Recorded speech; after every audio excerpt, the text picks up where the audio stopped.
Bienvenidos, ¿cómo están todos ustedes? Aquí el celular hay veces arranca y saluda. Claro Vea, que pues. sí. Yo no he podido...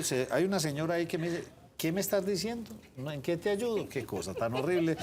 A algunos nos va dejando la tecnología No está y cosa uno que no solo. me estresa. Les digo la verdad, ¿a usted lo estresa eso? No, a mí no, en lo particular no. Hay que ir dejando con decoro muchas cosas. ¿Cómo están? Bien, me imagino que sí. Empezamos ya esta semana, se va yendo todo este tiempo a una velocidad y es 11 de abril, qué cosa.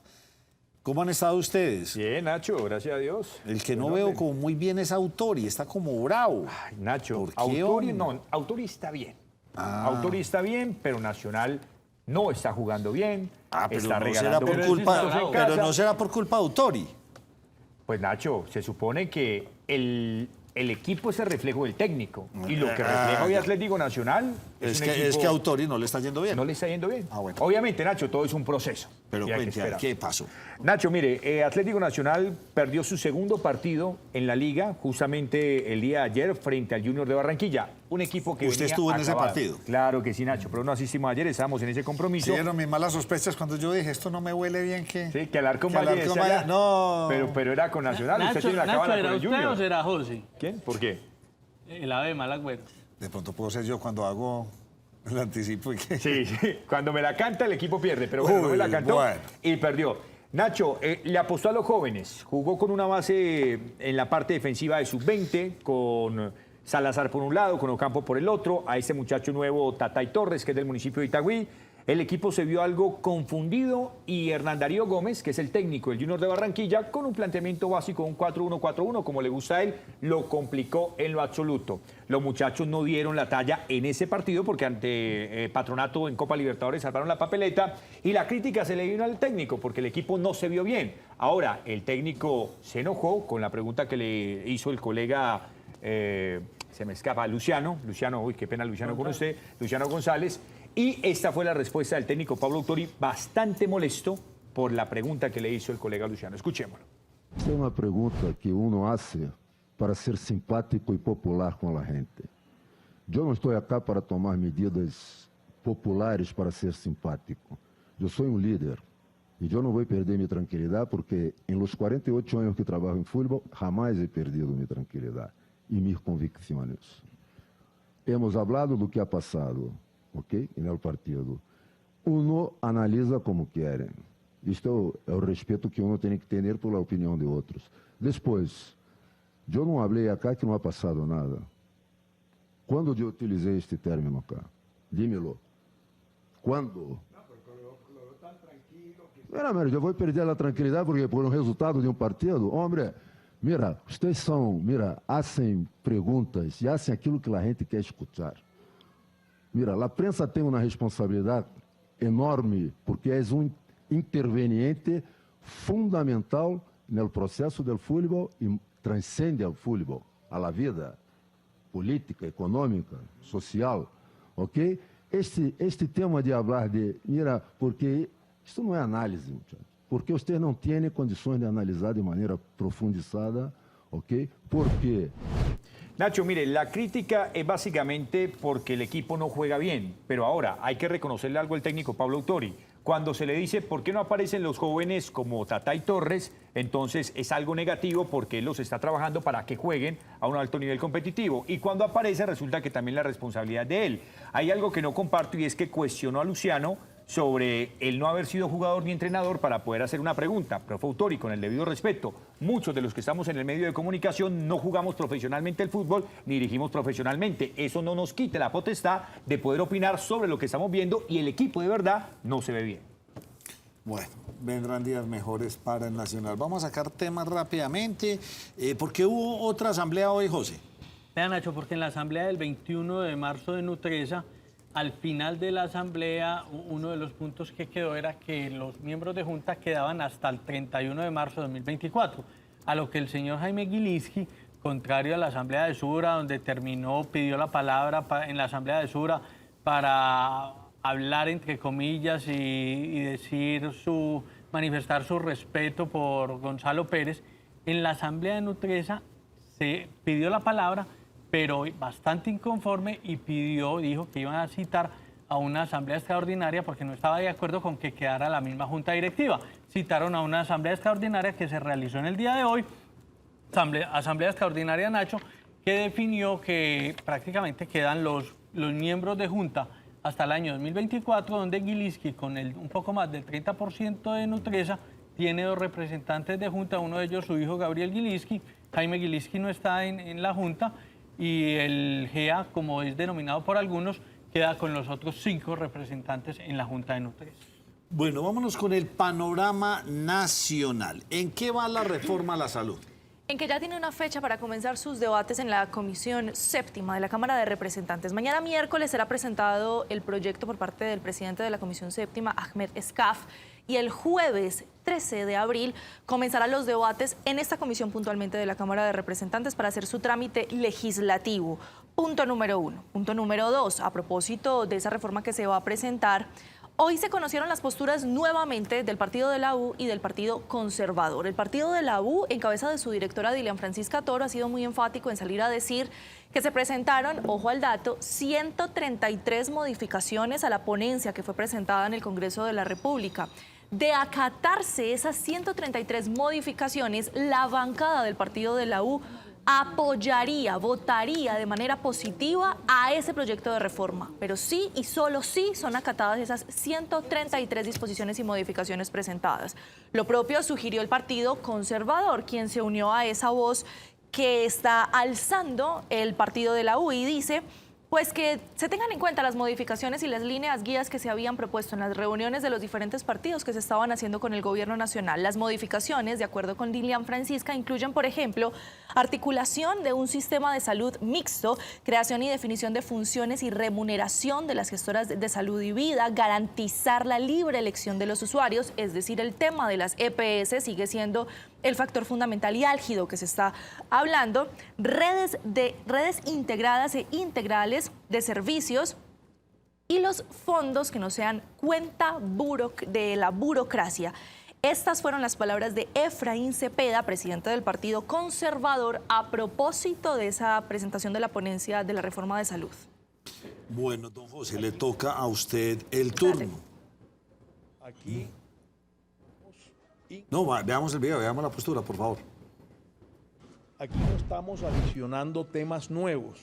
Aquí estamos incluyendo en un paquete de 133 proposiciones, 12 puntos acordados con el gobierno nacional y que no fueron incluidos en el articulado del gobierno. El gobierno ha expresado su disposición por acogerlos y con el partido de la U pues estamos radicando 133 proposiciones que desarrollan esos 12 puntos, repito, acordados previamente con el gobierno nacional. Bueno, y vámonos para la otra reforma, José. La reforma pensional, Nacho. Sí, señor.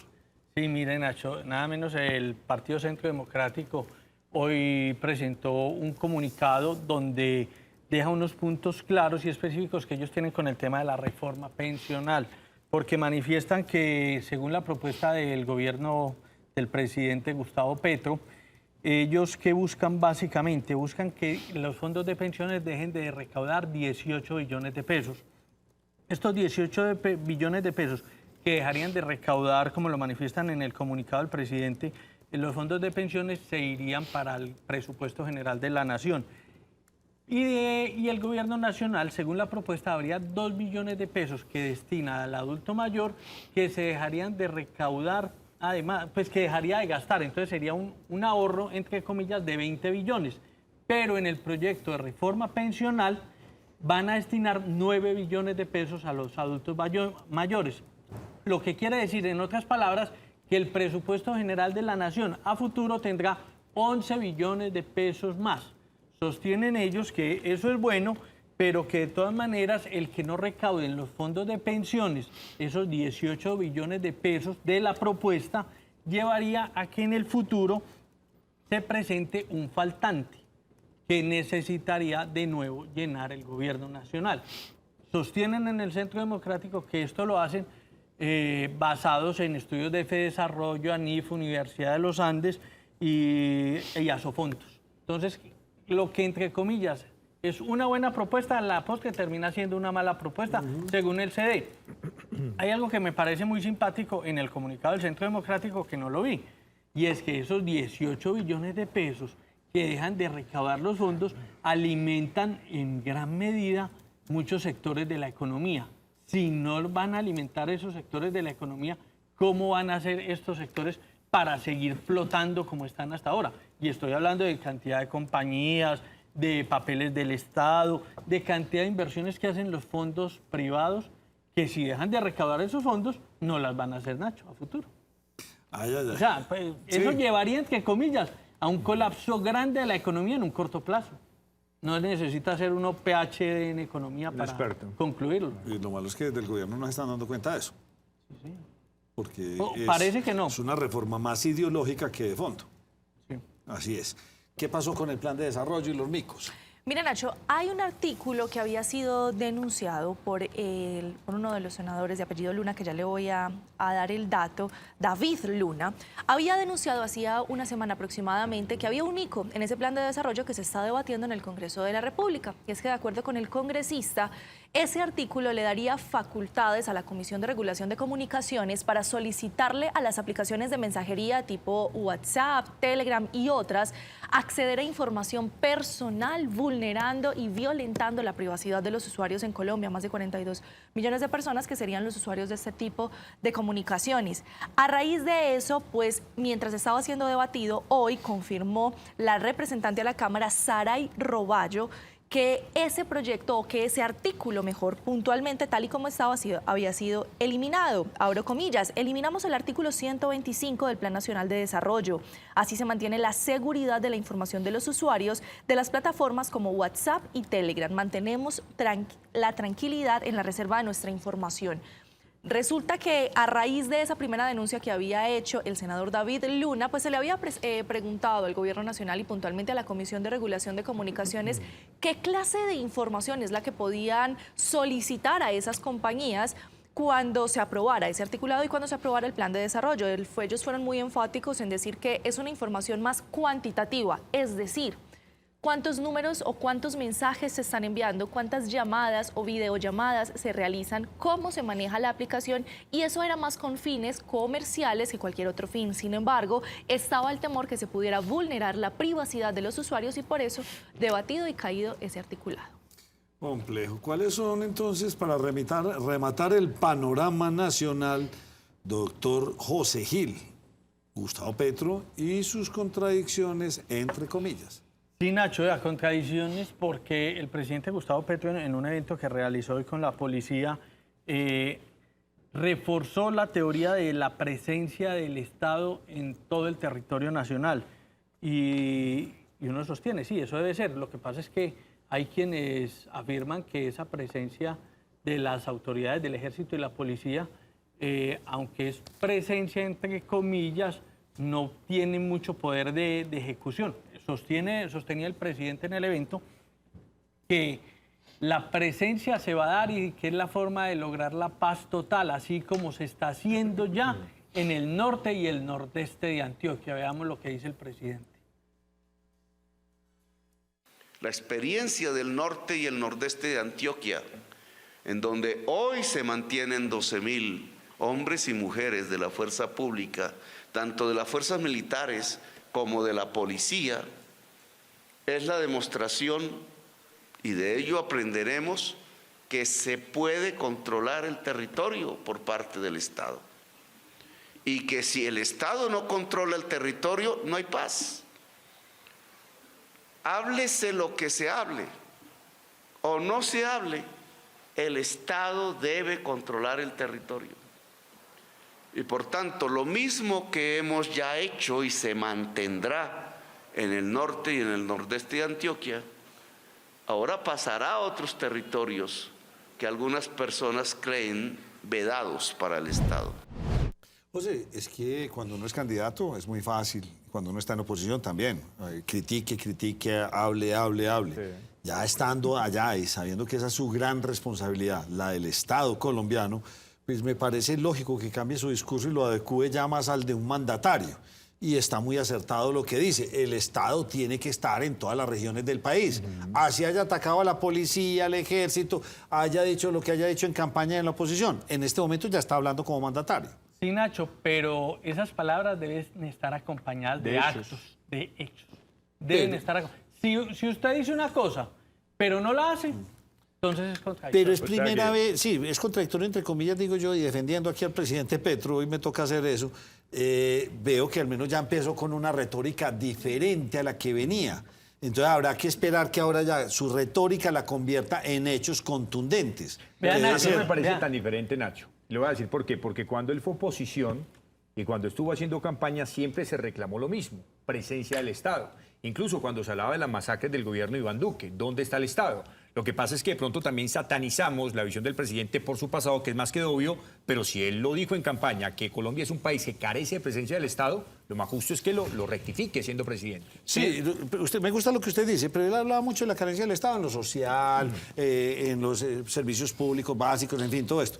Pero siempre había una contradicción en Petro. Petro siempre era un contradictor del ejército, de la policía, de los abusos de esto. Estamos en de fin. acuerdo con esa Sí, política más como... ahora lo veo que cambia y dice, uy, pues sí, yo estaba muy en desacuerdo con todos los desmanes del ejército y la policía, pero ya lo que sí lo necesito en las regiones, porque si no, se me va a descontrolar todo el país y ahí no va a tener control. Pero eso lo acaba de decir, estabas en desacuerdo con los desmanes. Los- Por sí, eso sí, incluso la misma eso. policía empezaba a hablar de la seguridad humana y no tanto de seguridad democrática. ¿Por qué? Y eso era lo que le reclamaban. O sea, siga entonces con su seguridad humana, pero póngale orden a la situación y pues Y vemos el mándelos, desmadre no que los tenemos. guarde, porque casi que la orden que dio fue guardarlos. ¿Y qué Nacho, yo digo que Sáquenlo. fue que se dio Sí. cuenta de la realidad del país, Claro. que es muy distinto a estar como precandidato, como candidato que como mandatario, donde hay labores de inteligencia, donde le muestran informes y donde hay una cruda realidad. Por ejemplo, el Bajo Cauca es el reflejo de lo más vergonzoso que tiene el Estado, donde en una región no ha podido hacer presencia por completo y son los grupos armados ilegales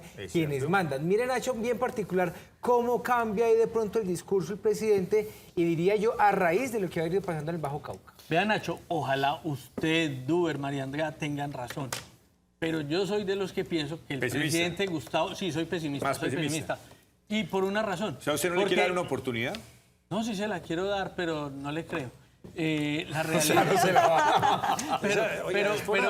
De recorte, me hace favor y Sí, claro. recorta ese pedazo Pero, para que pero- le publique. pero la, le pero bajan la una realidad, oportunidad. Nacho, es que el presidente Gustavo Petro acomoda el discurso al escenario. Sí. ¿Y dónde estaba? Estaba en un evento de condecoración con policía y ejército. No podría decir menos en... Sí, es claro. decir, Petro ha tenido eso claro. Petro depende de la audiencia, le habla a esa audiencia. Sí. Y se congracia con esa audiencia. Sí, Y lo hace muy bien. Bueno. yo sí difiero de eso, Eduardo, de que apenas se dio cuenta, no, él eso lo tiene claro hace mucho tiempo. Lo que pasa es que cuando él está de candidato le trae más réditos María electorales Andrea manifestar Sierra. una oposición porque sabe que está en ese momento de furor. Yo no estoy de acuerdo Ahorita con le usted. sale eso. Sí, yo sí. No, mire, por una razón. Es que una cosa es que le acomoda el discurso. No, espere, una cosa es estar de precandidato y uno enterarse de cosas por los medios de comunicación. Otra cosa es estar sentado en la silla presidencial, teniendo a todos los comandantes del país enviándole a usted reportes. Claro. El panorama es realidad. decir, la realidad. Claro. Una cosa es de precandidato en oposición, me enteré por el tiempo, por el colombiano, por No. los cogió la noche, por este. Me enteré de Pero cositas, sabe, ¿sí o no? Pero la me otra quedo en cosa la es estar posición, creo que él sentado ahí. sabe. Él es muy conocedor, ¿no? Yo eso no, No, se lo, eso no, no, se lo no quito. creo porque no había sido presidente. No se lo No, quito. pero Andrea, Él no había sido conocedor presidente. sí, pero informado. O sea, Una él tiene cosa, conocimiento, Nacho. sí, pero ¿qué tan informado estaba de precandidato? No, lo que le llegaba claro, residualmente. es que una cosa es que se le quemen las tajadas al vecino y otra muy diferente es que se le quemen a uno. Usted sabe que se le quemaron allá, pero si se le queman a usted, usted sabe ya que le va a saber eso. Pero bueno, Nacho, continuemos. ojalá ustedes tengan la razón y no seamos los Andrea Sierra y yo los de la razón. No, lo que pasa es Por que, a favor, ver, nosotros ese hacemos... pedacito me lo recortan. Nosotros, o en el caso mío, yo hago el comentario de que se dio cuenta de la realidad, pero el hecho de que se haya dado cuenta de la realidad no quiere decir que vaya a tomar acciones. Eso es muy distinto. diferente, muy Ya, distinto. ya será el tiempo que O sea, nos diga lo- realmente si tomará... Además, porque es que el tema del presupuesto para la seguridad, yo no creo que lo vaya a incrementar. Y todos sabemos la deficiencia de nombres que tiene el Estado colombiano, especialmente en la policía. Mire, esta semana lo decía el alcalde Daniel Quintero, la semana pasada, tenemos deficiencia de hombres porque han salido un montón de uniformados que no los han podido reponer. Pero o sea, él estaba- él puede saber la realidad. Otra cosa es el pacto, que sí. tanto puede nuevamente integrar hombres a la fuerza pública para poder llegar a copar el Estado como él lo dice en esta intervención. Es otra cosa. Bueno. Pues yo... Les di la oportunidad. Usted El me tiene- tiempo dará la razón, Sí, a señor. un lado o Bueno, al otro. sí, Solo el tiempo. Y María Andrea y yo esperamos que sea para este lado, ¿sí o no, María Andrea? Porque Así si es. das para el otro lado, gravísimo. ¿Usted tenía una ñapa política nacional o local? No, nacional. Muy cortica porque hoy se está comenzando a debatir en la Comisión Quinta del Congreso de la República un proyecto de ley que ha sido muy seguido por nosotros y que sé que varias personas de los que nos están viendo lo siguen. Y es que se está empezando a debatir la prohibición de las corridas de toros, además de las peleas de gallos. Ese debate apenas está comenzando hoy y se lo dejé así como ñapita porque apenas está en desarrollo para poderle tener un grueso mañana bien bueno de qué pasó en ese debate, pero para que sepamos que hoy se está debatiendo ya en el Congreso de la Y República cómo avanza esa debería prohibición. meterle una sanción gigantesca, pero de cárcel. 10, 15, 20 años. Así me regañan aquí los juristas que han venido.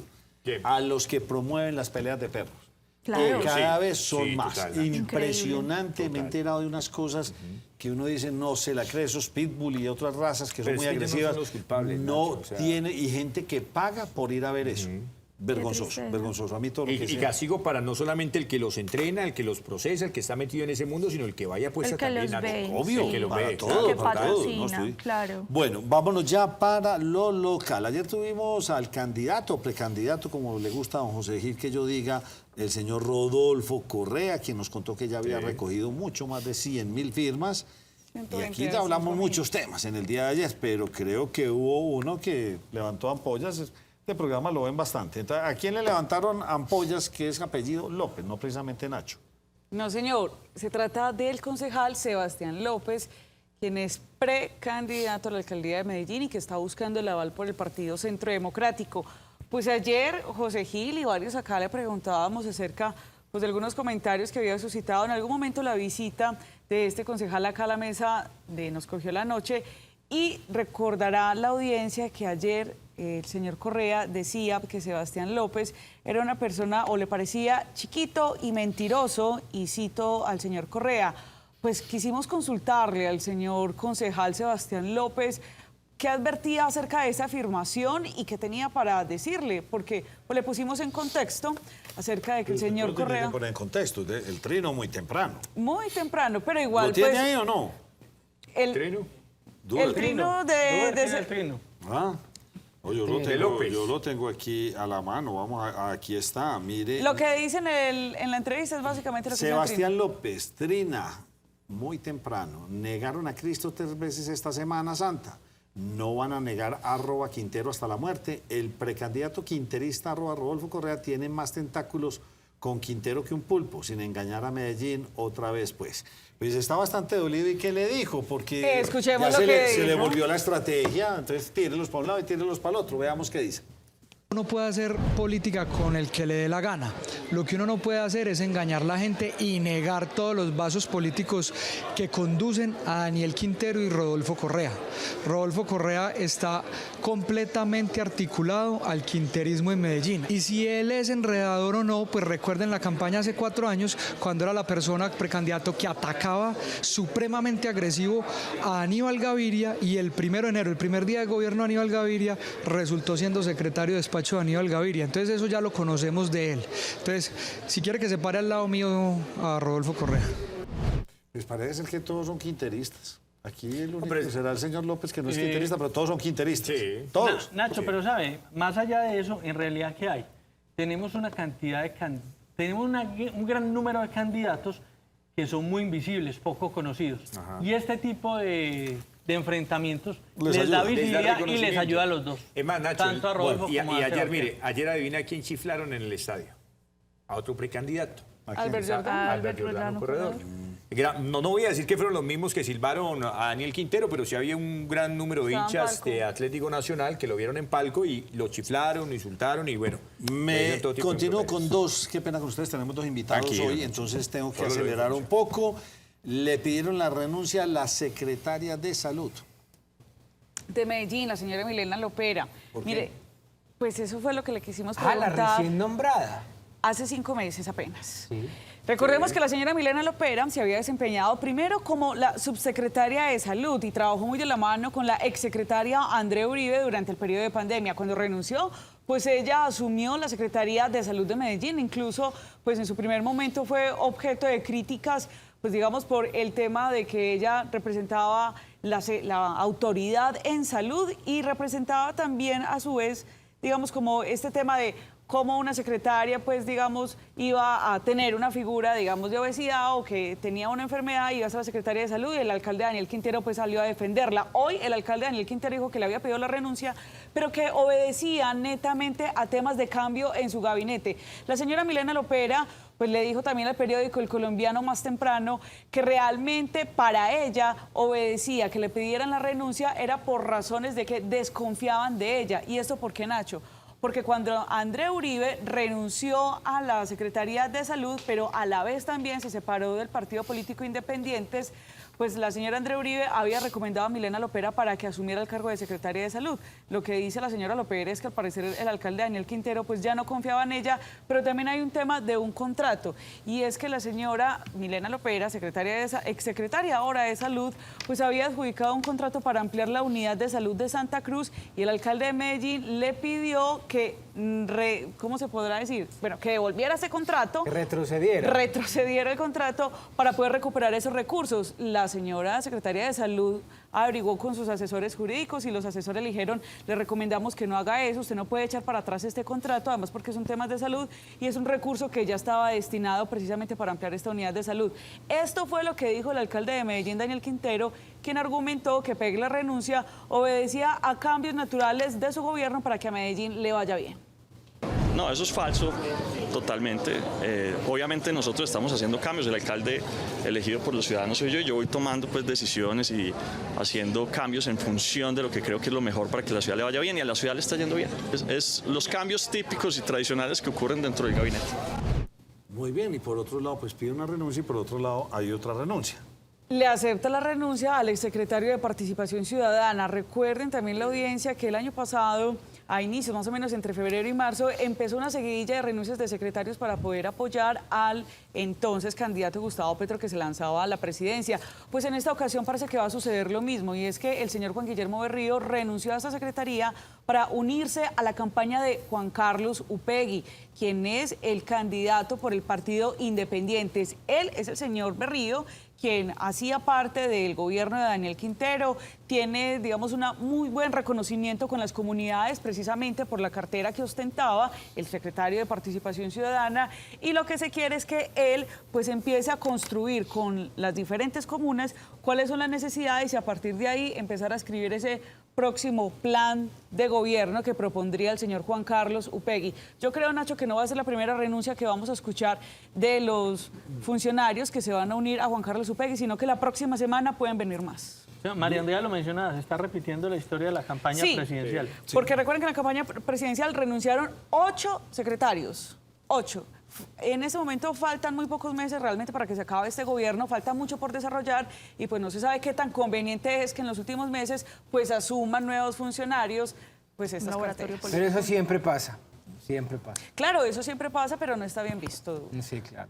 Pues para que la ciudad le vaya Doctor bien. Alarcón, Señor Nacho. hábleme, un bolillo que le pegó un tiburón o un tiburón que se encontró un bolillo, no he podido encontrar. El tiburón se encontró el bolillo y le está pegando a lo que se encuentra en la Liga, Nacho. ¿Sí? ¿Quién El es? equipo de Hernán Darío Gómez, que fue el que le ganó a Atlético Nacional. Mire, iba ese es... de cola para atrás, Nacho. el bolillo El trabaja bolillo Gómez, en el Junior. en el Junior de Barranquilla. muy bien, ¿sí? ya. Mire, cogió al Junior en la penúltima posición de la tabla. Lleva 2 victorias seguidas, el equipo sigue sin jugar bien, pero por lo menos ya respira. Está en la posición número 10, a 14 puntos, o tiene 14 puntos y está a 3 puntos de meterse al grupo de los 8. Del bolillo pueden decir que es anticuado, que está viejo, que está mandado a recoger, que ya no sabe, que no se actualizó, pero Hernán Darío conoce y sabe cuál es el cuento. Tanto que ya metió al Junior en la pelea. Escuchemos a Hernán Darío. A ver, nosotros hicimos un trabajo para tener un equipo corto, para reducir espacios y para ir progresando por elaboración, ¿no? Esa era nuestra intención. Lo hicimos por hasta el minuto 30 y pico. Ya después del minuto 30 y pico para allá nos metió en un arco que estábamos confundidos. Nos metió bastante y nos preocupó.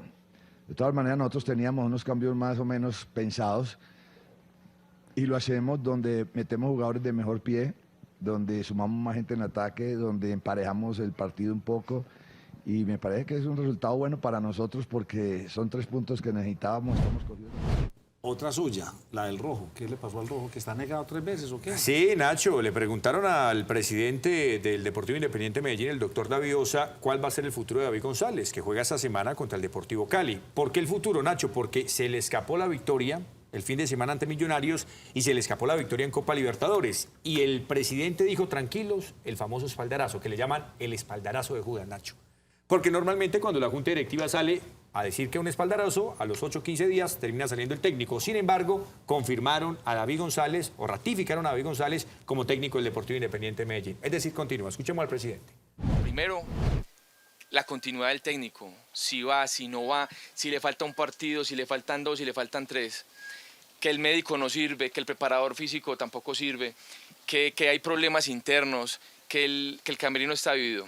No, entonces, por eso se hace necesario, por la experiencia de otros momentos complicados, decidimos salir hoy como institución con la vocería oficial, de decir que estamos acá en el proceso, que David González es el técnico de Independiente Medellín. Bueno, veremos, se mueve bastante y ya están en cuenta regresar. Pues se va este mes y ya... Nacho, fecha 12, faltan 8 fechas y arrancamos las finales. Don Duber, cuénteme esa historia tan trágica de esta señora. La del spa. Sí, Nacho, la señora Yuri Alexandra Bedoya, de 35 años. Mire, Nacho, esta señora, de acuerdo a lo que dicen sus familiares, amigos y de acuerdo también a ese reporte inicial de las autoridades, había sido víctima de atraco en la última semana en 2 oportunidades. Una, pues la primera vez, ella tenía un spa allí en el sector de la 80, en el barrio La Floresta, sobre todo a la 80, y hace una semana los delincuentes ingresaron a su spa y se les llevaron unos elementos. Desde eso ella venía muy nerviosa, muy intranquila, pero para acabar de ajustar, ayer en la madrugada nuevamente los delincuentes como que regresaron por lo que habían dejado, o no se sabe si eran nuevos delincuentes, ingresaron y se llevaron otros elementos.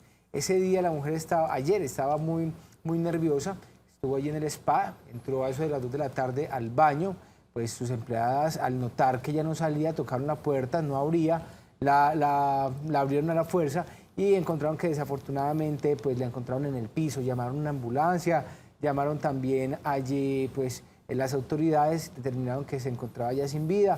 Por supuesto el cuerpo técnico de investigación CTI se acercó hacia el lugar para pues determinar cuáles fueron las causas de la muerte de esta mujer e investigar el tema de los atracos. ¿Qué pasó en Itagüí con unos explosivos? Explíqueme a ver. Nacho, mire, son unos explosivos que dejó el ELN, y no solamente en Itagüí, también en la ciudad de Medellín, en la madrugada. Ayer, cerca de las 7 de la noche, fueron allí, Nacho, en el Parque Obrero del municipio de Itagüí, dejados unos explosivos. Dicen algunos testigos que eran unas 3 cajas. Una de ellas detonó, otras fueron controladas por las autoridades. Tenían estos panfletos del ELN. Y también en horas de la madrugada, Nacho, en el sector de allí de la Paralela, también fue encontrado otro artefacto similar que fue controlado por las autoridades y pues que también tenía unas condiciones muy similares, con panfletos del ELN, pues como haciendo un llamado allí como a su reconocimiento, un panfleto que quería más como generar bulla y por supuesto situaciones que generaron bastante rechazo entre las diferentes autoridades de la ciudad, del departamento e incluso hasta del país, porque le están exigiendo al gobierno del presidente Gustavo Petro que, por favor, le meta más el diente y al tema de seguridad en el Valle de Aburrá. Y se repite la historia en Manrique, ya son varios. Nacho, este año ya son 4, desafortunadamente, 4 integrantes de la comunidad LGBTI que son hallados sin vida en sus viviendas o en algunos lugares. Hoy, las autoridades en horas de la mañana encontraron el cuerpo sin vida de Jason Molina Triana, un estudiante de Ingeniería Química de la Universidad de Antioquia, Nacho, que de acuerdo a la información inicial, pues vivía con su pareja allí en su vivienda. La pareja trabajaba en horas de la noche. Al parecer tuvo contacto con él cerca de las 10 de la noche. La última vez que tuvo contacto, a las 11 aproximadamente, nuevamente le habló, no respondió. Pues dijo que supuso que estaba dormido. Hoy en horas de la mañana llegó y desafortunadamente lo encontró sin vida allí al interior de la residencia. Las autoridades hicieron presencia, adelantaron la inspección judicial del lugar. No encontraron, al parecer, 2 computadores y el equipo celular de este joven, una persona de aproximadamente 23 años. Y bueno, están allí adelantando qué fue lo que pudo haber ocurrido, porque además inicialmente se conoció que no presenta signos de maltrato, pero se empieza a especular y se habla mucho que pudo haber sido estrangulado. Bueno, se manejan muchas hipótesis. Habrá que esperar que las autoridades de medicina legal determinen realmente cuáles fueron las causas de este joven y pues quién se llevó los elementos que tenía allí en su vivienda. Una muy breve pausa y vamos con nuestro primer invitado del día de hoy aquí en la primera mesa de opinión de Antioquia.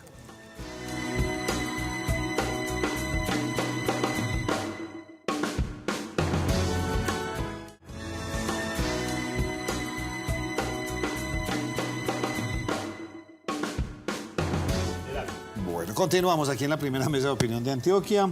Don Rivier Gómez, secretario de Innovación Digital, ¿cómo me le va? Nacho, buenas noches, gracias por la invitación y un saludo a toda la mesa. Gracias. Bueno, ¿con cuál quiere arrancar usted, María Andrea? No, Nacho, pues la fundamental, ¿quién es Rivier Gómez, que es un secretario de Innovación Digital muy Araucano. reciente y que está Bien. acompañando el gobierno de Daniel Quintero? Hace, yo no sé, hace por ahí 40 años que no va a Los Llanos, pero es una experiencia extrañamente hermosa. Los Llanos Orientales son un espectáculo. Así es. ¿Cómo viene a parar acá el secretario de Innovación Digital? Graciosamente se dice que el llano es muy lindo, pero literal es un paisaje muy lindo que tiene un embrujo y cautiva a la gente, así Bueno, de los sencillo. amaneceres en el llano son, oiga, le digo, para alquilar balcón, como dirían por ahí coloquialmente, son Sí. espectaculares. Sí, tal cual. Pero bueno, con la pregunta, Rivier Gómez, llanero, de Arauca, Arauca, viajé a Bogotá para poder continuar mis estudios en la universidad y ahí tuve la oportunidad, una vez terminé la universidad, tuve la oportunidad de empezar a conocer de los temas de tecnología. Y durante muchos años trabajé en el Ministerio de Tecnologías. A mí ya me había cogido la noche, ya había estado acá hablando un poco de tecnología, de conectividad en Colombia. El ministerio me dio la oportunidad de conocer a Colombia de punta a punta y conocer esas necesidades particulares de la gente y cómo la tecnología tenía ese poder para transformarlo. Entonces soy un enamorado de la tecnología, de mi familia, con 2 hijos, una esposa, y acá acompañándolos en Medellín, aportando mi granito de arena y cómo ayudamos a la gente con tecnología. Tengo como una sensación bastante extraña. Uno podría decir, vamos bien en tecnología. Se queda uno con un interrogante muy bien en conectividad. Usted pues ha trabajado en grandes ciudades, pero cuando uno sale de las grandes ciudades, la conectividad pues es más bien tirando a deficiente, por no decir la que mala. ¿Sí? ¿Qué tan relacionados están estos dos ítems? Total, sucede que la tecnología ha tenido grandes avances en las principales ciudades y yo creo que cuando uno compara a Colombia con otros países de la región, Colombia tiene una particularidad y es su condición geográfica, que hace un poco difícil el desplegar la infraestructura necesaria para llevar conectividad a esa Colombia profunda, a corregimientos, a pueblos apartados de nuestro país. Y eso lo dificulta, es nuestra geografía. Y siempre yo creo que los esfuerzos siempre nos van a faltar el centavo para el peso, porque si bien es cierto, en la parte urbana hemos avanzado significativamente, esas zonas apartadas de nuestro país donde se hace falta generar equidad es donde más es necesario poder desplegar, pero es donde es más difícil también poder llevar esa conectividad. Secretario, ¿cómo está el trabajo en la Medellín profunda? Porque también tenemos lugares de la ciudad donde desafortunadamente no llega ni la señal de internet. Todavía hay muchas personas que no tienen esa conectividad permanente. La pandemia dejó en evidencia eso. ¿Cómo se está trabajando para llegar a esas comunidades? Hace algunos meses también nos hablaban de unos proyectos interesantes en corregimientos. ¿Cómo ha avanzado eso con fibra óptica? Bueno, es cierto y hay dos componentes. Una zona en la zona urbana de Medellín que hay falencia en temas de señal. Hay una conversación constante no solo con los grandes operadores, sino que hemos entendido que en esas zonas apartadas o donde no hay una buena conectividad, ISPs, que son las empresas que llevan conectividad a las diferentes zonas, hay un protagonista que está tomando mucha relevancia y son esas empresas pequeñas. Son las que están haciendo la diferencia, donde Tigo no llega, donde Claro no quiere llegar, donde estos grandes operadores, por su modelo de negocio, no les interesa llegar. Pero a estas empresas pequeñas sí están haciendo ese esfuerzo. Con el Ministerio de Tecnologías de la Información y las Comunicaciones estamos haciendo formulando estrategias que permitan fortalecer a esos pequeños y que cómo cierran van a hacer eso? esa brecha. Señor. ¿Cómo lo van a hacer? Estoy sorprendido. Ya entró Starlink a Colombia. Y ya se están vendiendo, esa es la de Elon Musk, ¿sí o no? Sí, la sí. que tiene yo no sé cuántos miles de satélites. Usted si quiere el aparatico lo pone encima del carro y usted va en el carro y eso va conectado. Estoy impresionado de la cantidad de equipos que ya están llegando. Es costoso. Por ahora es costoso, está rondando los $50 el mes. Pero póngale la firma que eso se va para abajo. Porque este señor con una tecnología va a desplazar a todos estos otros pobres. Esos son diferentes tipos de tecnologías que permiten conectividad en diferentes zonas y es entender cómo estas diferentes tecnologías operan para esas zonas particulares. Por ejemplo, en corregimiento, en zonas apartadas, el tema satelital funciona muy bien. Sí. Pero lo que decía Nacho, hoy día en promedio esa antena, la más económica, está en 2.200.000 con una mensualidad de 200.000 pesos. Entonces, cuando uno dice, piensa en un hogar, no tiene la capacidad.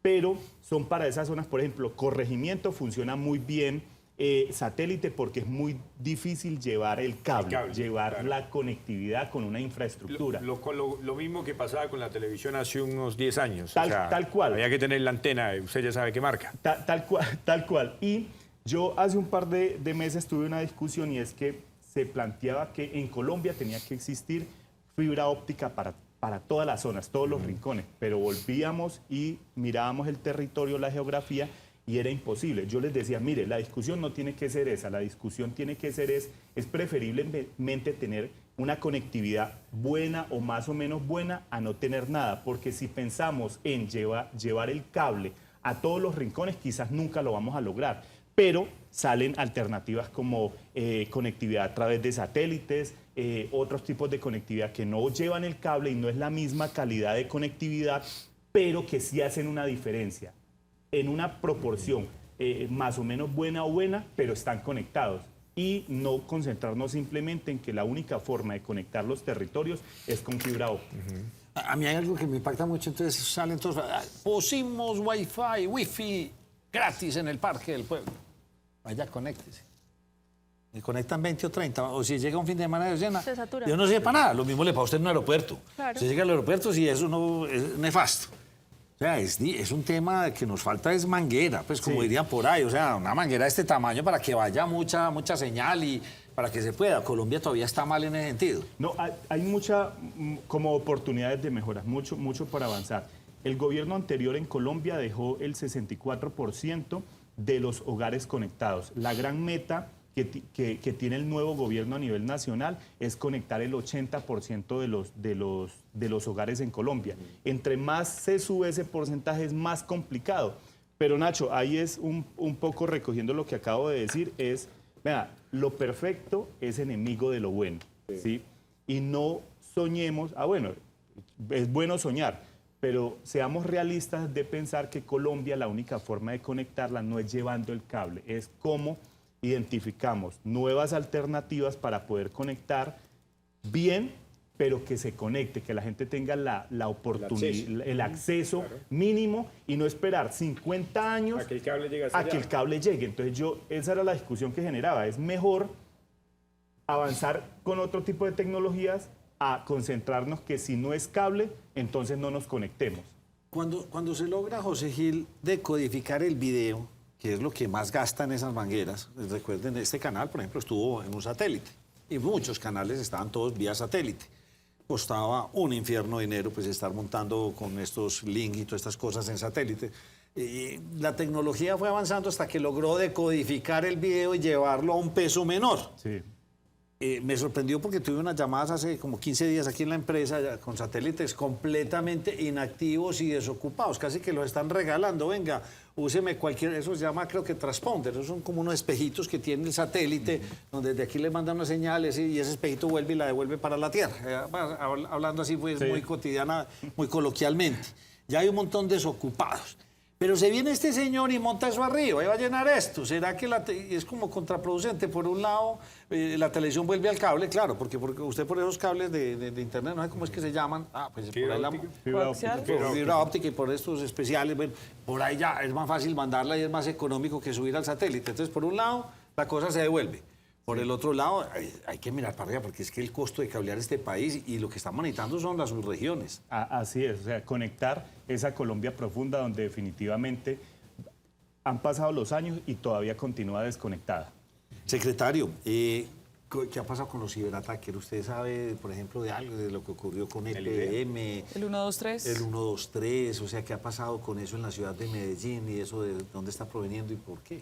Bueno, y yo planteé hace un par de semanas una discusión ante el Congreso de la República y es sobre una agencia de seguridad digital y es una necesidad que tiene todo el país. Yo creo que así como hemos evolucionado y estamos viviendo la cuarta revolución industrial, pues también los delincuentes están aprovechando todas las herramientas que tienen en su poder para poder ya, o sea, el delito ha migrado también a lo digital.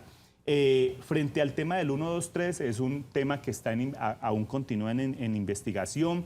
Lo cierto es que desde la alcaldía se han tomado medidas en protocolos, en protocolos más exigentes para poder tener mayor garantía de protección de la información. Lo importante es cómo protegemos la información de los ciudadanos. Hay decisiones incómodas, porque es difícil vivir estos cambios que tenemos, por ejemplo, no usar USBs, no usen USBs, todos en la nube hoy, para evitar que estos dispositivos tengan algún archivo malicioso que nos pueda capturar toda la información.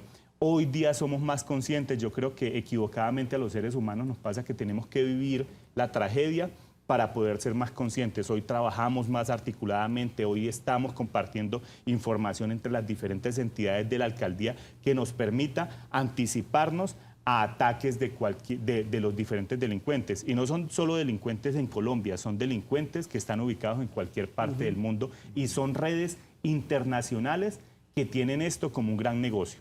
Secretario, esta secretaría o esta dependencia realmente es muy nueva, fue creada pues, en este gobierno en septiembre de 2020, pero tiene un nombre bastante pretencioso, Innovación Digital. ¿Qué es lo que se ha innovado en la alcaldía de Medellín para que los usuarios pues, realmente de los servicios de la alcaldía, pero también lo que preguntaba Duber ahora de esa Medellín profunda, pues pueda realmente palpar que hay innovación en lo digital, además sentado en las bases de Valle del Software?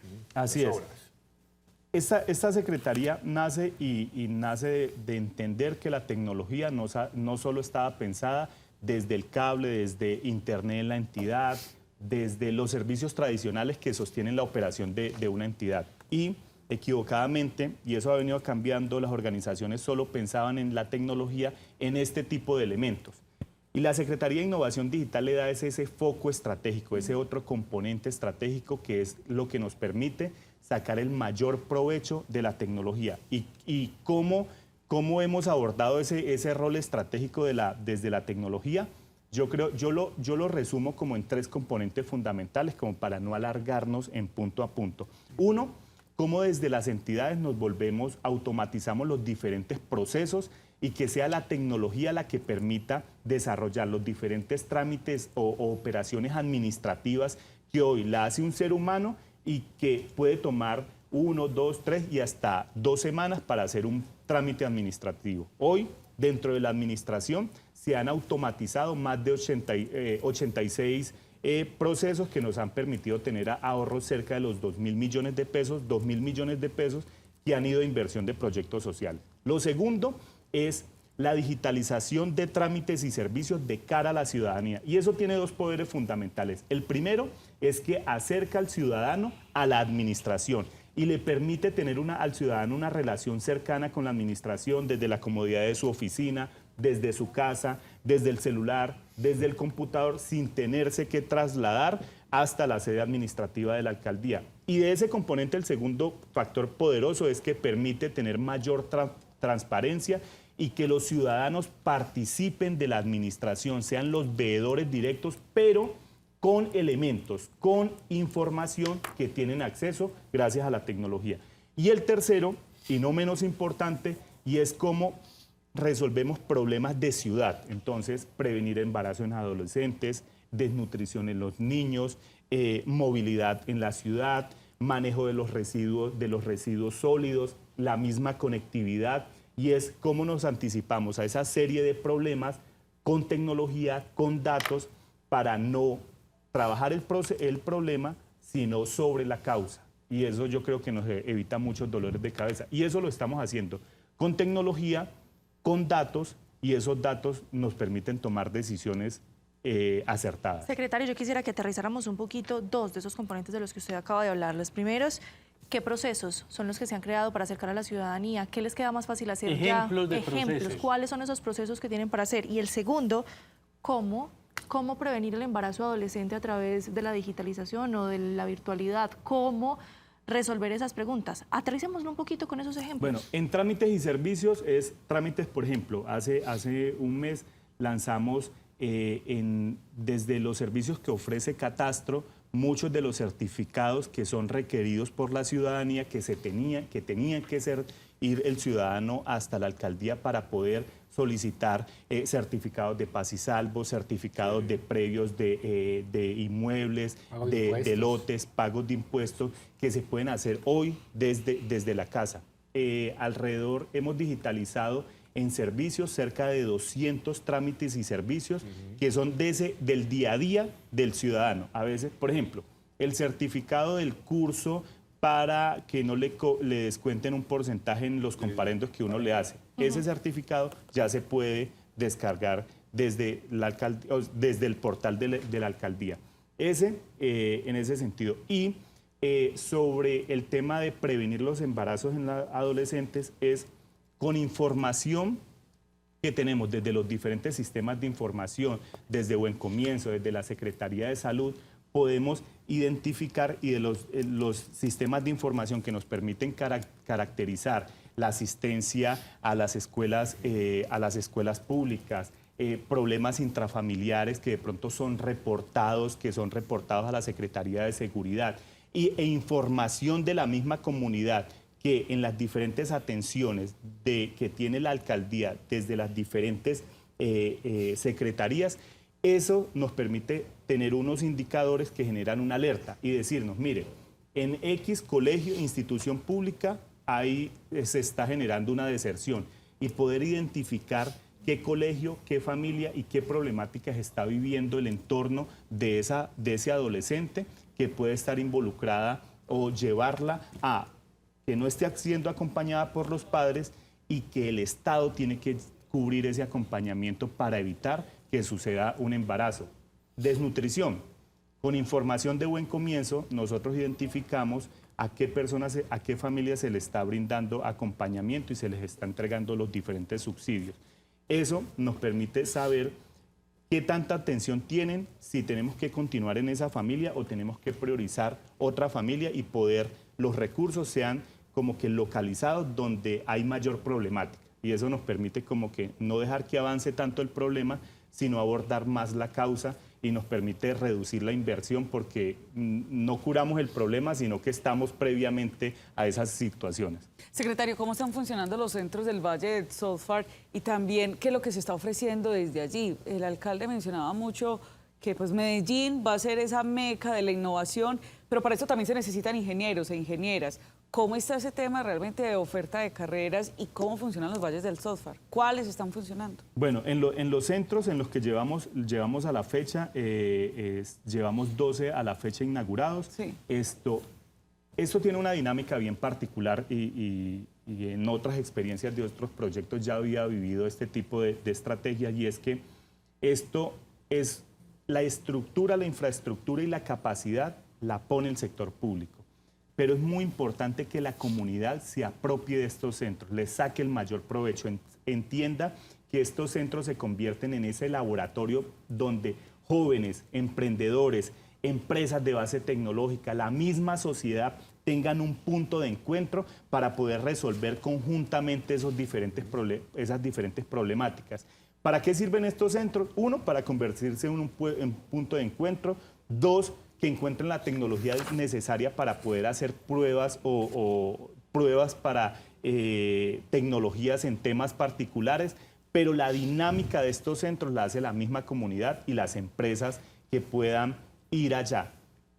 Si la comunidad, si las empresas no se apropian de estos emprendimientos, de estos centros, y no le dan vida, mueren, ¿sí? Entonces es entre todos poder que este tipo de centros tengan la vida ¿Y correspondiente. qué se está haciendo precisamente para eso, secretario? Porque eso es un riesgo, ¿no? Una apuesta grande por ser el budget software, pero que no se le copie la idea. ¿Qué hacen ustedes desde la Secretaría para captar esa atención, para promocionar justamente lo que ustedes están ofreciendo?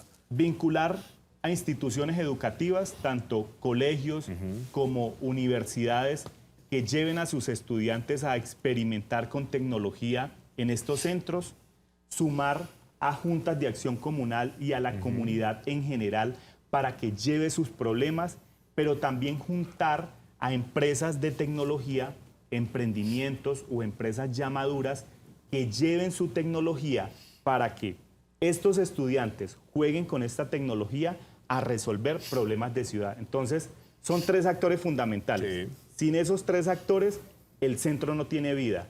Pero sin un centro, no hay donde estos 3 actores importantes de la sociedad puedan experimentar para resolver esas problemáticas de su propia comunidad. Sí. Me quedo ahí porque es que porque sí, me da soluciones reales y palpables, ¿cierto? Pero estamos hablando también de un mundo digital. Y hay una propuesta que se use más que todos los infantes que están acostumbrados cuando pueden jugar sus películas, su play y una cosa y que la otra. ¿Qué tanto el metaverso puede llegar a influir o ser un gancho para las futuras generaciones para que estos centros se aprovechen realmente? O sea, ¿cuál es la apuesta del metaverso? ¿Solamente un universo que está ahí como para hacer promoción o es algo que tiene una ambición de fondo? El metaverso es una tecnología que le genera diferentes oportunidades a diferentes nichos y ha funcionado muy bien para generar unos entornos de cercanía en relaciones de negocio en esta virtualidad de personas que están ubicadas en cualquier parte del mundo. Eso por un lado, que son las relaciones con las personas. Y por el otro lado ha tomado mucho poder para el tema de los negocios. ¿Cómo podemos monetizar ese mundo virtual?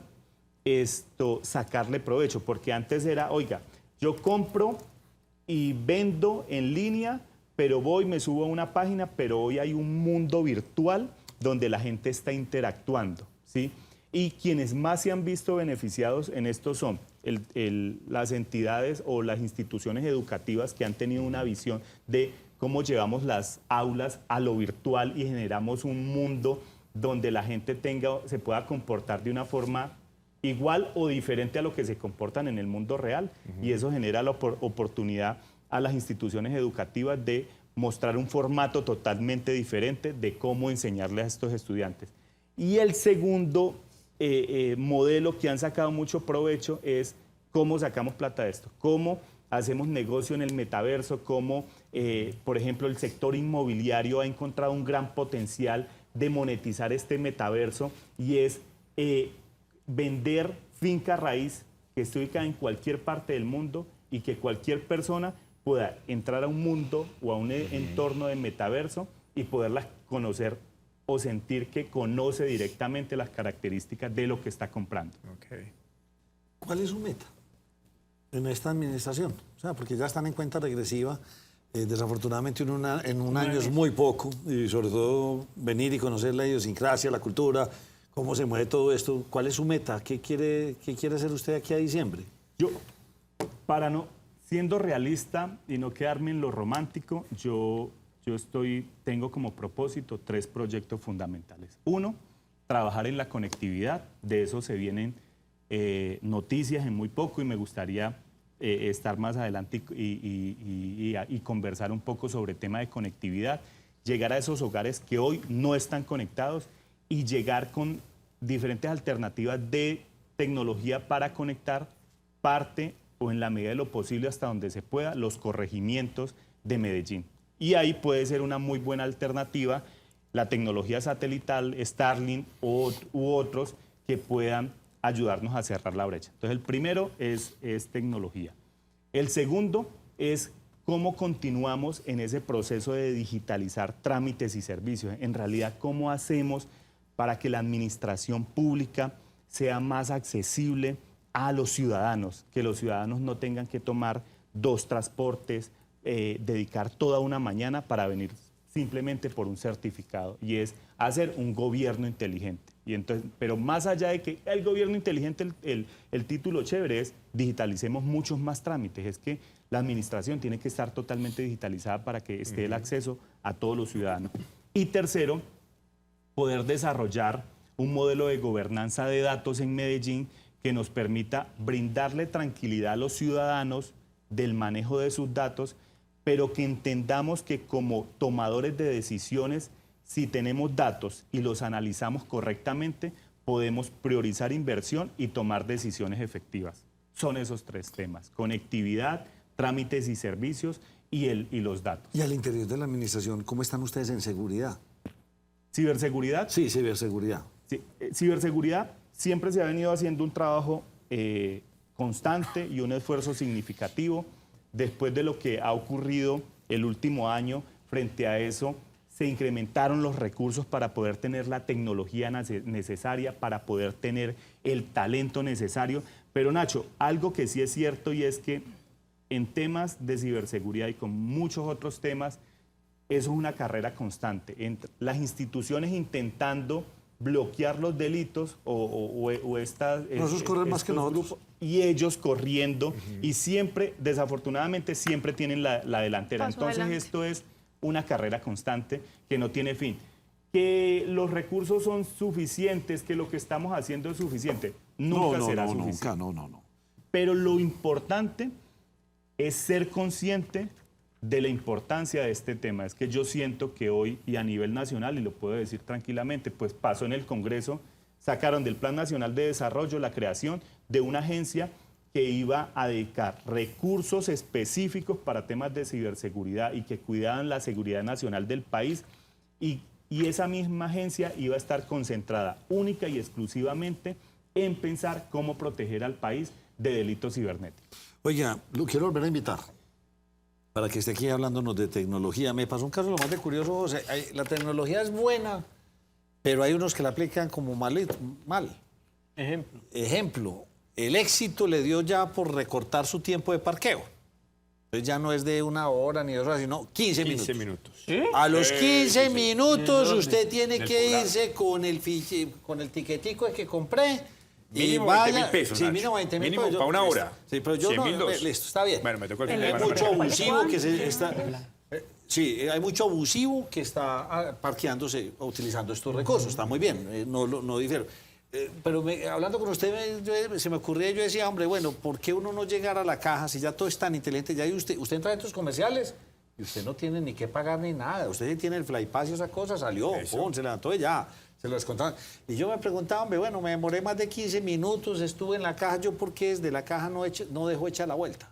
Sí. ¿Cuál es el número de su placa? Cancele. Pagué, listo señor, siga. Y allá hay un aparatico, una camarita, este señor ya pagó en la caja y sube. Me fui hasta el carro ayer, Le ya tocó iba a arrancar volverse. cuando el tiquetico. Devuélvase. Claro, esto es apenas desde este mes, inició en el mes de abril, devuélvase, vaya y haga la fila. Porque ya hay que hacer fila para el tiquetico.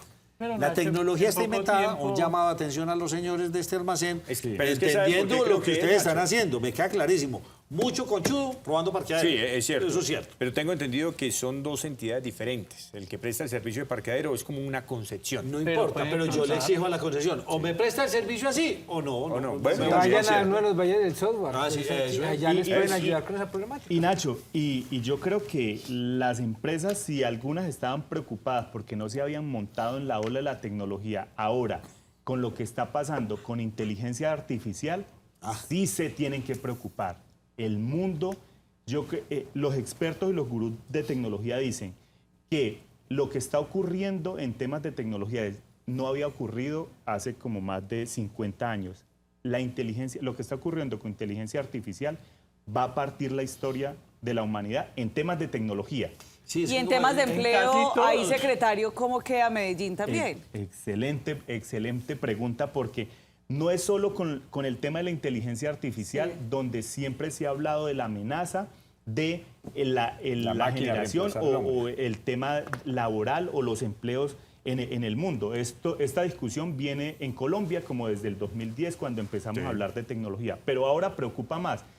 ¿Qué es lo importante? Y yo creo que ustedes lo han vivido en este medio, en medios de comunicación, en el sector de comunicaciones, es si ustedes no hubiesen entendido cómo el mundo está cambiando y cómo la tecnología está generando estos cambios, y si yo no replanteo mi estrategia, este programa no existiría. Nacho estuviera desempleado, quizás retirado en su casa, regando las matas de su casa. ¿Por qué? Porque no entendió lo que pasó.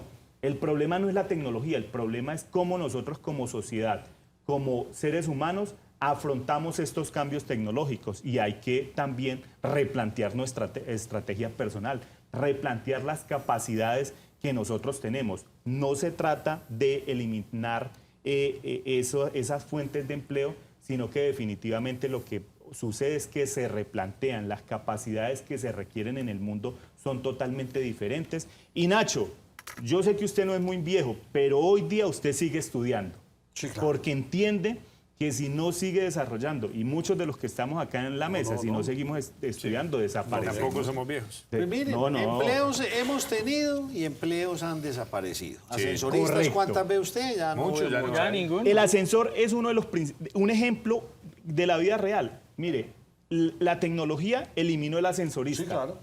¿Y qué pasó? No, hay muchos otros factores. Pero eso creará. Secretario, muchas gracias porque me cogió la noche. Así se llama este programa. Nos coge la noche. Sí, señor, nos cogió la noche. Muchas gracias por habernos acompañado. Usted es una breve pausa y vamos con otra invitada.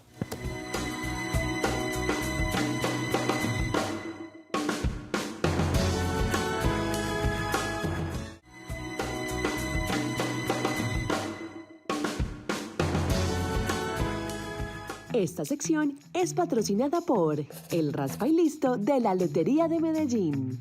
Lotería de Medellín.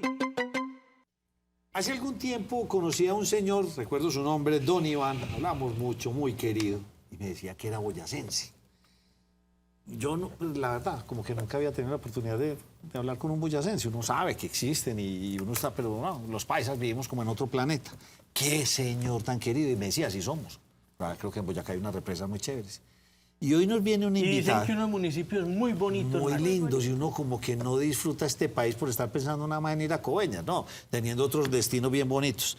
Pues doña Juliana Castillo, que es guaquera, se llama, a ver qué es una guaquera, pero nunca había salido de su municipio que se llama Muso, en Boyacá, y le pregunté, ¿qué le ha parecido Medellín? Primera vez que viene pues a Medellín. No, prefiero mi pueblo y me encanta esa sinceridad. Bienvenida, Juliana, qué tan querida. Los boyacenses son así, todos amables, ¿verdad? Muy buenas tardes, sí, claro. Somos muy queridos y muy berracos. Muy berracos. Bueno, ahora la pregunta, Raquita, eso me gusta. La pregunta, ¿qué es un guaquero? Un guaquero, somos las personas que vamos a las minas de Esmeralda de manera informal, ya que no tenemos de pronto un trabajo oficial, un trabajo a que dedicarnos, entonces nos vamos a la quebrada, a las voladoras, a los socavones. Despacio, ¿a las quebradas, la segunda fe? Socavones. Voladoras. O voladoras. ¿Qué es una voladora? Recuerda que yo no sé nada de esto. Bueno, la voladora es un lugar donde nos construyeron unos corrales con malla, donde nos regalan 15, 16 o 12 volquetadas de tierra. ¿Quién la regala? La empresa. La empresa en ese momento, o sea, la multinacional. La empresa llega, saca unas volquetadas y dice, no, eso no es la tierra, sino que en unos sectores van y se... Sí, o sea, tierra que a ellos ya no les sirve. Muy bien. Tierra que ellos ya lavaron, ya verificaron, ya sacaron su producción, entonces ellos nos regalan esa tierra a nosotros. ¿Y para qué? Para que nosotros la lavemos y de pronto nos salga algo. Entonces ellos botan esa Pero tierra. ellos ya no la revisaron súper bien revisada y no queda ninguna esmeraldita, nada. Esa es nuestra ilusión. Ir detrás de algo que de pronto se les ¿Y haya... si se sacan cositas de esas volquetadas? Sí, pues no mucho, pero sí, o sea, hacemos nuestros chisperitos, pueden valer 20, 30... Así, o sea, 20, 30, ¿qué? 1.000 pesos. 30.000 pesitos, sí. Chisperitos, o sea, cositas chiquiticas. Sí, o sea, cosas que en el año 80, en el año 90, los museños o los mineros botaban que eso era la basura. Ellos buscaban ya la piedrita más grande, una piedrita más grande. Ahorita la situación de Muso es que toca buscar ya lo chiquitico porque ya no hay buena esmeralda. Muy bien, entonces ya... usted me habla, del primero fue el que me dijo... De los socavones. Socavones, estos los... La voladora. La voladora, ¿y el tercero cuál fue? La quebrada. En las quebradas hay mucha esmeralda. La quebrada, cada vez que llueve duro, entonces la quebrada lo que hace es arrastrar el material que ya fue lavado. Entonces ya nos deja el tambre. El tambre es tierra que fue removida en los años 80, en los años 90, que nunca ha sido lavada. Entonces nosotros echamos pala con la ilusión de encontrarnos algo. Oiga, usted es una verdad. ¿Y usted volea pala? Pues toca. Pues toca. Sí, ¿Y señor. usted se encontró una esmeralda grande o no? Todas pequeñitas. Sí, señor. ¿Cómo es ese proceso de buscar? O sea, ¿cómo es ese lavado? Ustedes más o menos tienen de pronto en cabeza, bueno, acá puedo encontrar algo, acá no. ¿Cómo es ese proceso? No. La tierra la sacan de los corrales, de la parte estéril de ellos, entonces no, o sea, la depositan en un corral grande. Y nosotros estamos bien atrás por mallas, por cubículos, por corrales más pequeños. Sí. Entramos a las 4 de la mañana y por ahí a las 10, 11 nos botan la voladora, entonces nos toca allá, como vacas, estripados esperando que nos abran la puerta. Al momento que nos abran la puerta nos toca salir corriendo y sostenernos duro porque donde nos caigamos, toda la gente nos pisa. O sea, nos toca es corra y corra. ¿Y cuánta gente puede entrar? Mucha gente. Alrededor de 3.000. ¿Cómo? Sí. 3.000 personas con una bateíta y a buscar. Sí, entonces nos toca, al caer a la tierra, nos toca es, o sea, nadie en sus 5 sentidos va a correr y se va a tirar al piso, eso es algo lógico. Nosotros ya nos toca, o sea, salga corriendo y tírenos y con las manos coja tierra y enlone, y enlone, y enlone. Entonces, entre más socios nosotros tengamos... Espera, enlonar es meterla en un saco. Sí, Es lo en que la- yo entiendo. en la Muy lona, bien. sí. Se mete en un saco. Sí. Y esos sacos, cuando usted lo enlona, eso pesa. Aquí Más en de el hombro 50 toca, kilos. sí. Sí. Toca aquí en el hombro. Entonces enlonamos y ya tenemos, o sea, nosotros nos hacemos socios. Yo puedo ser socia suya, pero usted trabaja conmigo. Sí. Usted cae en otro lado, entonces usted coge 4, entonces ya tenemos más oportunidades. Entonces esos bultos los llevan para irlos a lavar. Para la quebrada. Entonces ya en la quebrada con la tapa pues lavamos, buscamos y pues si Dios nos ¿Cuántas bendice. veces al día entran ustedes a un corral? ¿O solamente una vez? Una vez, Una sola vez, la mayor cantidad de lo que cojamos. bultos. Y no hay riesgo de que lo roben. O sea, que yo me encuentre una piedrita, entonces hasta que no he encontrado Los nada, me la socios, sí, quiten. ¿cómo es para que- acá llevamos para que no nos tumben. Eso sí... Confiar en la palabra. No, en la Esmeralda no hay amigos. No, en la Esmeralda no hay amigos. Puede ser su familiar, Esa pero lo frase está tumba. reveladora. Bueno, Juliana, venga, y entonces, ¿y cómo cuánto se se- demoran en ese proceso? A Eh, las pues- 10, 11 de la mañana sacaron los bultos. No, hasta ahora entramos. De ahí a guerrear. La guerreada es usted de enfrentarse al que venga a coger su tierra. Sí, En muchas ocasiones hay hasta peleas. sí. Ya enlonamos y esperamos que nos abran puertas y ya salimos. O sea, estamos con la tierra en la quebrada en eso de la 1 de la tarde. ¿Y cuánto se demoran lavando, digamos, un bulto? ¿Es muy cuidadoso el trabajo para poder encontrar a chispitas o es rápido? De un bulto salen 4 lavadas. 4 lavadas. Usted lo que Entonces, tiene cada son lavada... unos ojos que por nada son verdes, porque ustedes deben tener el, Esmeralderos, deben tener el claro. ojo esmeraldero para descubrir ese toquecito Sí. verde. Se lo digo en ese No, buen aunque sentido. lo verde es verde. Usted lo lava y Bien, usted bien. busca y o sea, lo que es. En promedio usted en un día de trabajo, ¿qué? ¿Se saca 1, 2, 3, 5 pepitas o cómo? La semana pasada estuve en la voladora con mis 4 socios y nos hicimos con 16 lonadas, 10.000 pesos. Entonces nos tocó ya 2.500. No le creo en un día. Sí. Nada. ¿Y un por día- qué lo Pero un día hacen? malo, Sí. día bueno. Día bueno, por ahí que 30, 40.000, 50.000 pesos. ¿Para cada uno? Sí. ¿Y por qué lo hacen? Eso en realidad es muy poco. ¿O es que no hay más oportunidades en Muso? No. Pues gracias a Dios está, digamos, la multinacional que brinda trabajo, sí. Sí. Hay familias trabajando, pero no todos tienen la oportunidad, ¿sí? Entonces, ¿Qué empresa hay allá, Juliana? es una multinacional. ¿Cómo era que se llamaba el señor tan famoso de ese sector? Ahí Víctor estaba Víctor Carranza. Carranza. Víctor Carranza, muy famoso. Había en la otro historia. señor de apellido Molina. Bueno, el señor Carranza, muy famoso. ¿Qué estamos Oiga, viendo? en Ese este es momento, Juliana? el corral. Ese es el corral. Mira, Mira, ya abrieron así la nos puerta. sueltan y así nos toca. Ay, Dios. Corra, carajo, a lucharla. Pero si va mucha gente es porque siempre se encuentran cosas, porque Además, mire que 3.000 van personas corriendo. no... No, Pero es la Duber, es que ya esperanza, Duber, ¿cuánto lleva usted Es en la esto? esperanza. Pues yo soy minera, yo soy guaquera y soy museña. Toda la vida. Sí. Entonces, mire, Duber, está hablando que en un día se puede ganar 10.000 pesos, como en un día bueno se puede ganar 30.000. Perdóneme, no es el gran negocio, es un negocio duro. ¿A qué horas termina usted su jornada laboral? Normalmente así, o sea, siempre estoy llegando a mi casa por ahí a las 6, 5 de la tarde. ¿Por qué está usted en Medellín? Porque en Muso estoy trabajando por mi comunidad, entonces hubo una joyería que estuvo interesada, o sea, hubo un canal que contó mi historia y tuvo un impacto a nivel nacional. Entonces la joyería Mercurio se interesó y hicieron unas donaciones y me dieron un galardón. felicitándome ni apoyándome por la labor que hago por mis muchachos, por mis niños. ¿Cómo trabaja Juliana, con ¿y ellos? cuál es la labor tuya por tus niños? Con ellos, lo que pasa es que en Muso no hay oportunidades de estudio, en Muso el sustento es la voladora, el 90% vivimos de la voladora. Entonces, como hay días buenos, como hay días malos, Juliana, usted... pero hay familias o hay mamitas que de pronto no tienen cómo darle a sus hijos, ¿sí me entiende? Y un niño no espera, uno no le puede decir a un bebé, no, hoy yo no hice nada, aguante. O sea, sí o sí toca. Pregunta indelicada, ¿cuántos años tiene usted? 24. 24 y toda la vida dedicada a esto. ¿Es la única mujer o hay muchas mujeres haciendo la misma labor que usted hace? En Guaquería somos más de 3.000 mujeres. Más de 3.000 mujeres. Y comparadas con los hombres, ¿hay muchos más hombres? Somos más mujeres, las mujeres somos más berracas. Sí, Sí, porque nosotras en la voladora, mínimo yo me saco 6 lonadas, un hombre se sacará 2. De verdad. Son más ágiles, sí. ¿Usted se carga eso? Es que yo he cargado, en estos días cargué un bultico de cemento, pesa lo que eso es como coger un bulto de gallinaza, y es más liviana la gallinaza, ¿sí o no? Y más, eso pesa. y más cuando la tierra está mojada, más mucho pesa. más. pesada. Oiga, usted es admirable, Sí, señor. que la felicito y me encanta que no le guste Medellín y ojalá que en Muso, ¿qué hay para conocer ¿qué hay para conocer en Muso?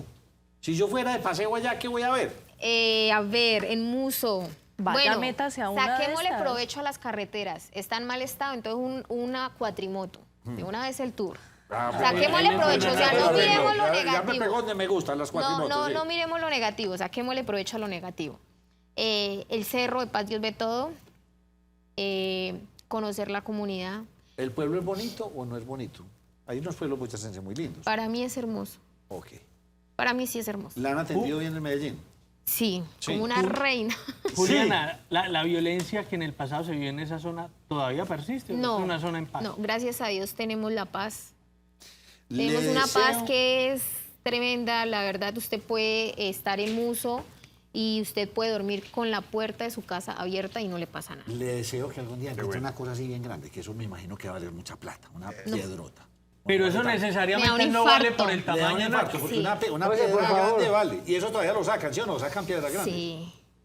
Y son muy bonitas. Pues ya ustedes, yo no sé, no conozco mucho de diferentes tipos de verdes y salen con todo eso. Pues bueno, están las morrallas, las gangas, ya las piedras que tienen su buen valor, pero pues es muy, o sea, es difícil nosotros encontrarlas como guaqueros. Juliana, pero una piedra tiene valor por su tamaño, no es por el tamaño. Por el color, por el tamaño Pues y sí. por la pureza. Sí, color, tamaño y puro, sí. Porque usted puede encontrar una grande, pero si no está pura, está fracturada y fea, pailas, no Pero encuentra y nada. se puede encontrar una chiquitica bien Y hay espectacular. por igual. puntos, Sí. o sea, si no pesa ni 1 gramo, sino puntos, pero está bien la piedra, bien verde, no Tiene tiene precio. fractura, no tiene mugre, Así tiene es. su platica.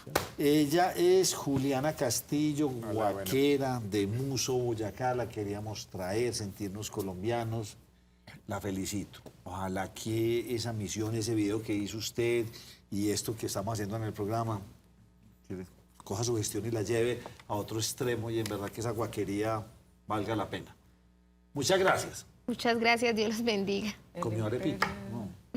Con No. chicharrón. No, no le dieron. Ah, no, pero sí. Ah. Lengua. Lengua de salsa. Ay, qué Lengua. mal. Sudada. Ah, bueno.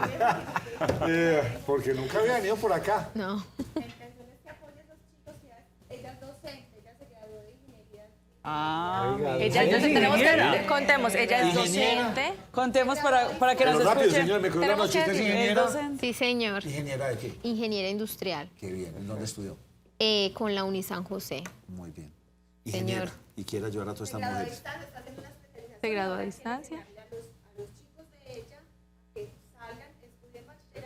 se gradúen de la universidad ¿Quién la y puedan acompaña? salir adelante. ¿Quién Entonces ella la está con muestra? una fundación, la estamos apoyando con esta fundación para que saque a esos muchachos adelante y A estudiar. puedan estudiar. Ella es Muy la bien. docente allá. Me fui, qué pena con usted, pero no fui Juliana. Gracias por acompañarnos, ya volvemos con ustedes. Gracias.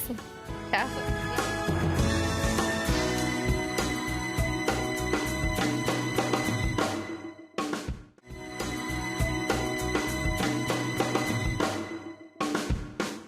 Literal, hacía días que no nos cogía la noche. Daniel Henao, ¿cómo está usted?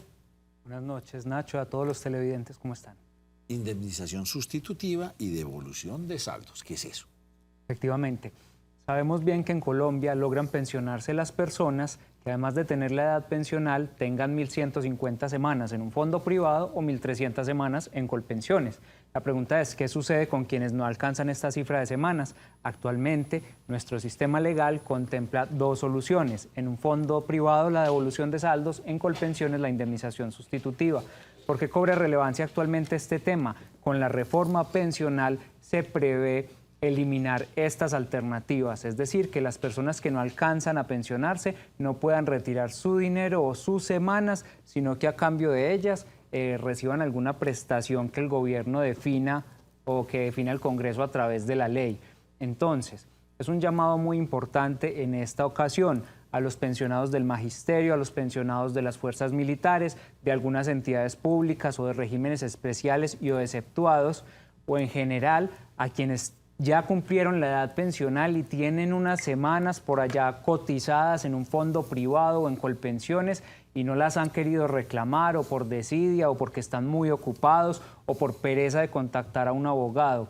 Es un momento oportuno y crucial para moverse, para acudir ante su abogado de confianza, para buscarnos en la oficina y reclamar la indemnización sustitutiva o la devolución de saldos. Recuerden, también docentes que ya estén pensionados, miembros de las fuerzas militares, personal de Ecopetrol, que además del tiempo de servicio con las entidades públicas resultan que cotizaron unas semanitas con otros empleadores del sector privado, estas semanas se pueden recuperar. Y a los demás afiliados o trabajadores que no lograron pensionarse, recuerden, estas semanas se pueden retirar y hay que aprovechar la oportunidad mientras la ley aún lo permite, porque es posible que en 2 años ya no se pueda hacer. Daniel, ¿dónde es que los pueden localizar a ustedes? Claro, nos pueden encontrar acá en Medellín, en el edificio San Fernando, en la carrera 49, número 5058, oficina 302, a una cuadra del edificio Coltejer, acá a 2 cuadras de la estación Parque Berrío. También nos encuentran a través del WhatsApp 304-218-8191 y en el correo electrónico abogados.jaimesalazar@gmail.com. Nos cogió la noche, Daniel. Muchas gracias. Gracias a ustedes. A ustedes que descansen.